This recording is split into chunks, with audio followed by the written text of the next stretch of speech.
Pandian store சரியில்ல. அடுத்த வர எபிசோட்ல நம்ம பாண்டியன் இருந்துட்டு கோமதி கிட்ட ரொம்பவே கோவமா நடந்துக்கிறாரு.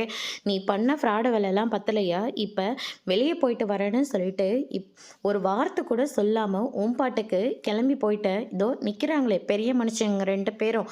அவங்க என்னெல்லாம் பேச்சு பேசினாங்கன்னு தெரியுமா? நான் உன்னை கொடுமைப்படுத்தேன்னா நான் என்ன நினச்சி நீ நைட்டு ஃபுல்லாக உட்காந்து அழுந்துக்கிட்டே இருந்தியா? நான் பேசலன்றதுக்காக நீ வீட்டை விட்டு வெளியே போயிட்டியான். நான் சுயநலவாதியாம் அப்படின்னு சொல்லிட்டு எவ்வளவோ பேச்சு பேசிட்டாங்க. இப்போ நான் சொல்கிறேன், நீ என் பொண்டாட்டியும் இல்லை, நான் உனக்கு புருஷனும் இல்லை, நீ எனக்கு தேவையே இல்லை அப்படின்ற மாதிரி சொல்லிக்கிட்டு இருக்காங்க. ஓ, இந்த மாதிரி வார்த்தையெல்லாம் உங்களுக்கு இப்போ தான் வருதா? இதுக்கு முன்னாடியே வந்திருந்தா கூட நான் நிம்மதியாக இருந்திருப்பேன். என் அண்ணன் என் குடும்பம்னு சொல்லிட்டு நான் சந்தோஷமாக இருந்திருப்பேன். அவங்களுக்கு எங்கே இஷ்டமோ அங்கே கல்யாணம் பண்ணி கொடுத்துருந்தா அவங்க எல்லாரும் என் கூட பேசி சந்தோஷமாக இருந்திருப்பாங்க.